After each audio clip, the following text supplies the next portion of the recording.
En esta clase vamos a aprender sobre deadlocks. Cuando uno está trabajando con una base de datos, van a haber ciertos objetos, ciertas tablas que pueden llegar a ser muy transaccionales, entonces van a haber múltiples usuarios accediendo sobre las mismas tablas al mismo tiempo.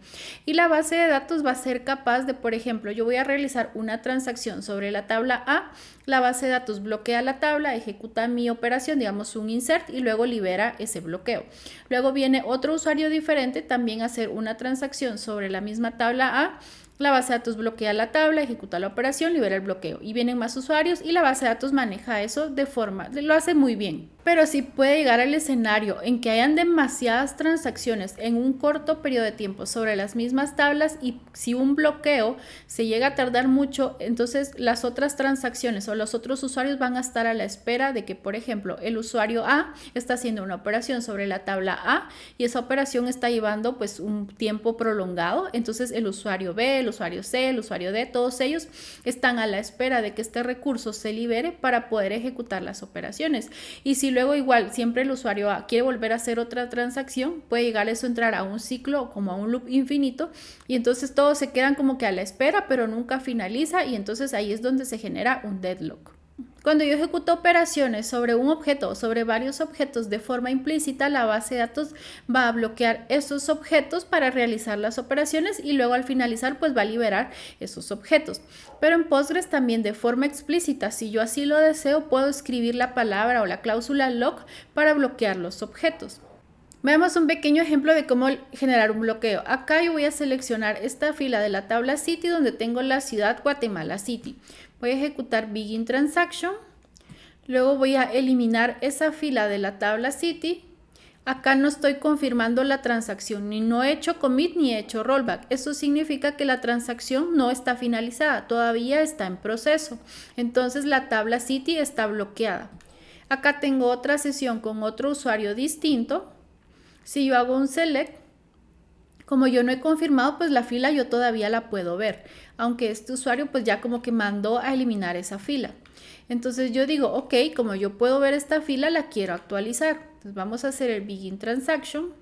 Yo voy a tratar de hacer este update sobre la misma fila que acabo de borrar.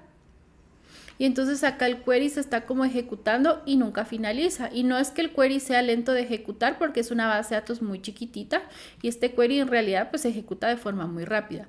Pero acá su ejecución no ha finalizado porque está a la espera de que de la primera transacción que se finalice.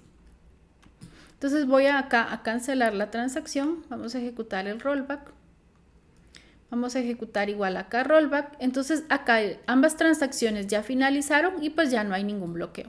Vamos a volver a hacer begin transaction. Vamos a hacer un delete. Vamos a volver a generar el mismo bloqueo. Begin transaction. Ahora vamos a hacer el update. Igual se queda esperando. Pero acá voy a ejecutar el rollback. Al momento en el que yo ejecute rollback significa que la transacción acá finalizó.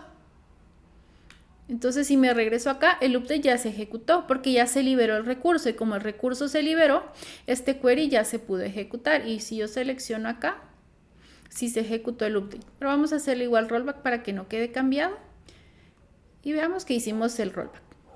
En un escenario real, ya en una empresa, esto va a pasar cuando tengamos tablas que son muy utilizadas y hay muchos usuarios accediendo a esa tabla al mismo tiempo. Entonces, para analizar esos deadlocks es importante que tengamos herramientas para poderlos identificar y poderlos resolver. Acá en nuestro ejemplo del deadlock, yo sé que usuarios son los que están generando ese deadlock. Entonces, una opción que yo podría tomar es venir y matar la sesión de alguno de estos dos usuarios o de ambos para que entonces se libere el recurso y ya se acabe el deadlock. Si yo no tomo ninguna acción como manual sobre un deadlock, va a llegar un momento en que la base de datos de forma automática va a resolver ese deadlock. Y lo que va a pasar es que una de las dos transacciones va a ser confirmada y la otra no. Entonces una va a quedar como estatus exitoso y la otra va a quedar con estatus fallido. Ahora veamos otro ejemplo, pero bloqueando la tabla de forma explícita. Entonces acá yo voy a escribir lock city. Entonces escribo begin transaction siempre.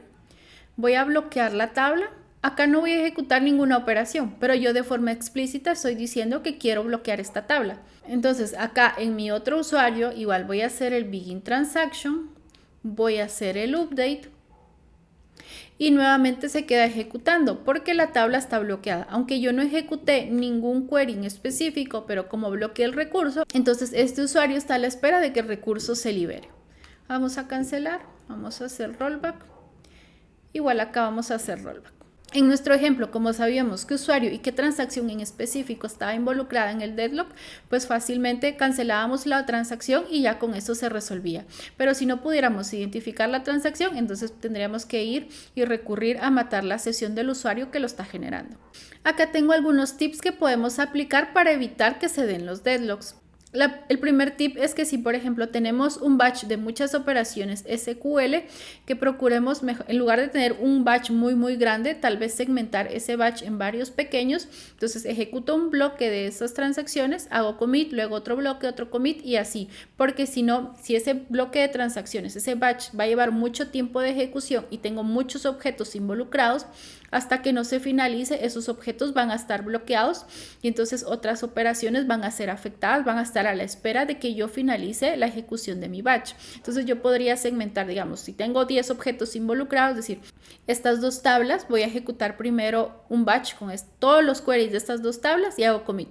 Luego otras 2 o 3 tablas, commit, y así entonces lo voy ejecutando por bloques y solo voy bloqueando objetos por momentos más pequeños. Otro tip podría ser elegir ventanas de tiempo en que mi base de datos no esté siendo muy utilizada y ejecutar estos scripts o esos batch muy grandes en esas ventanas de tiempo para que no hayan otros procesos queriendo ejecutar transacciones. El siguiente tip es que podemos liberar recursos de la base de datos cada cierto periodo de tiempo, pues para que no se vayan generando o se vayan acumulando esas transacciones. Otro tip podría ser, si voy a ejecutar ciertas transacciones muy críticas, entonces bloquear el acceso a otros usuarios hasta que yo no termine y así evitar complicaciones. En Postgres tenemos algunas funciones que nos pueden ayudar a manejar los deadlocks. Acá vamos a ver solamente dos.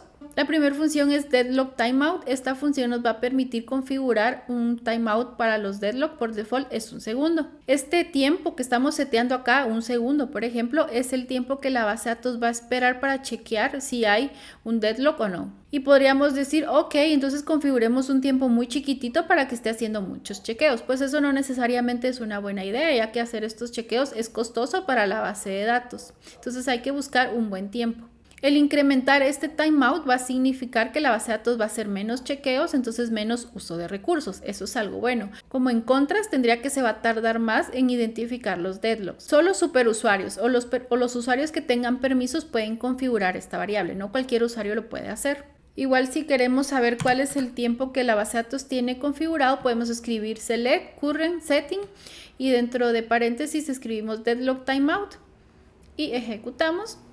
Y acá efectivamente nos dice que tenemos configurado 1 segundo. Si quisiéramos cambiar ese valor, entonces escribimos set deadlock timeout y dentro de paréntesis el tiempo. Acá, por ejemplo, 1 segundo o 10 segundos o los segundos que queramos. Si yo solo escribo 1, entonces por default esto va a decir que son milisegundos. Entonces sí es importante que especifiquemos la unidad de tiempo. La siguiente función se llama max logs per transaction. Eso significa que va a ser como la cantidad máxima de bloqueos que va a permitir Postgres por transacción. Este número que configuremos acá se refiere a la cantidad máxima de objetos. Por ejemplo, si yo configuro 10, significa que yo solo puedo bloquear 10 tablas o 10 objetos a la vez. Y no importa, mi tabla puede tener 10 millones de registros o 100 millones o 10 registros, no importa. Este número se refiere a la cantidad de objetos, no a la cantidad de filas. Por default, Postgres tiene configurado 64 objetos y eso es porque históricamente se ha comprobado, se ha demostrado que este es un buen número para tener configurado, pero igual siempre en nuestro negocio o en nuestro caso en particular, si nosotros queremos, podemos modificar este valor. Es importante saber que si configuramos este parámetro lo tenemos que hacer al momento de iniciar el servidor de la base de datos, de lo contrario no va a funcionar. Si tuviéramos una base de datos como de standby o una copia o una réplica de nuestra base de datos principal, es importante que las dos bases de datos tengan este mismo parámetro con el mismo valor, ya que si no tienen el mismo valor, eso puede ocasionar que cuando se estén copiando los datos de una base de datos a otra ocurran errores. Para verificar este parámetro es similar al parámetro anterior, escribimos select current setting y el nombre del setting que queremos verificar y acá nos dice que es 64. Y si quisiéramos modificarlo, escribimos set max logs per transaction y entre paréntesis el número que queramos configurar. Digamos que nosotros 64 es muy poco, entonces decimos, qué sé yo, 100. Y lo podemos hacer. Es muy importante que cuando escribamos nuestras instrucciones SQL podamos confirmarlas o hacerles rollback lo más pronto posible para que los objetos se liberen rápido y así evitar bloqueos.